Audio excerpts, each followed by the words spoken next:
Here we go. It's the Michael Batson Show on YouTube and TikTok. Thanks for joining us. Please like and subscribe wherever you get your podcasts. Everything and anything helps.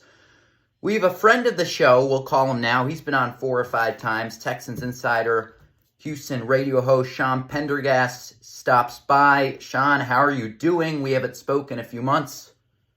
I'm doing great, Michael. Yeah, that's kind of the barometer. Like friend of the show. Yeah. I would say 3 times. 3 times. Once you're on a show 3 times within a certain period of time, you're a friend of the show. So I am a friend of this show. Yes. Yeah. We don't have many friend of the shows. We have a few, but I think you're the biggest friend of the show so far. You know, we're kind of getting these things running. So yeah. I like it. So CJ Stroud comes into year 2 now. And I think he's, I said this a few weeks ago. I said, if this was 3 years ago and Stroud came into NFL, you'd have Josh Allen, Lamar Jackson, Patrick Mahomes.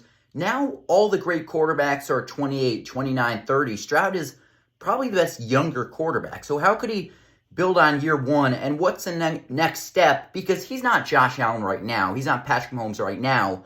But what's the next step for him to becoming that guy? Yeah, I think, look, he's not those guys yet, but he's in the neighborhood. Definitely. After his first year, he's in the neighborhood. So I think there's a few things I think CJ probably needs to improve upon in year 2, and keeping in mind that he did some historic things in his rookie year. But I think he would even say that there's a next level of quarterbacking, like from a processing and a chess game standpoint that he needs to get to. Like last year was QB 101, and now it's QB 201, and I think he would look at probably making sure that he's getting the team into the right plays. The team didn't run the football very well last year. Some of that may have had to do with the fact that they had a rookie quarterback who was going through his first year of trying to diagnose what a defense is doing and planning for. I think one of the games he missed, CJ, in his rookie year with the concussion, was that Tennessee game where Case Keenum came in and got a win for the Texans in his place. In that game, they ran the ball really well, and after the game, several people on the Texans said a lot of it had to do with the fact that Case has been in the league for a decade, and he was getting the Texans into the right plays, getting them into the right running plays specifically. So I think that's one area for CJ that he himself has said throughout this offseason that he's just looking to get smarter. He's looking to, and he's already really smart, but he's looking to be able to diagnose defenses at the line of scrimmage. And even if it's not a wow passing play he's checking into, he wants to check into the right play. So that's number 1. I would say number 2, and this isn't just CJ, this is more of a team thing, but they've got to be better in the red zone. Yep. They've got to score more points. They make it to the red zone a lot, but they were middle of the pack in terms of converting the trips into the red zone into touchdowns. So when you consider their schedule this year and the huge step up in competition that they're playing against way more top quarterbacks this year. They're going to find themselves in way more games where they're going to need 30 points to win a game. I think those are the 2 biggest things.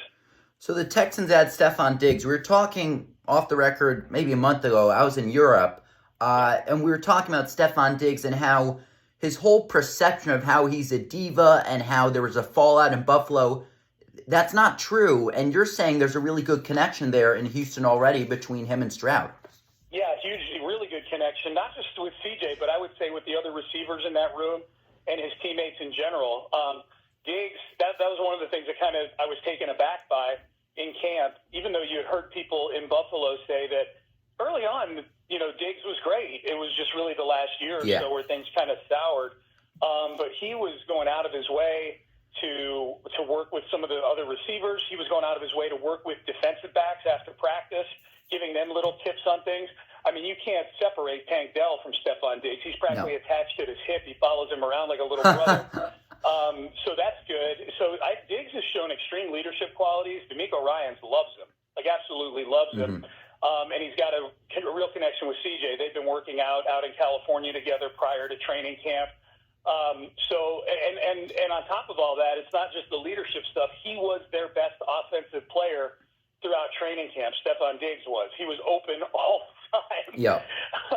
Against some pretty good defensive backs. The Texans, he had one-on-ones that he was winning against Derek Stingley Jr., who had an awesome camp himself. He was probably their best defensive player in camp, Stingley Jr. So those Diggs versus Stingley reps in one-on-ones were must-see TV.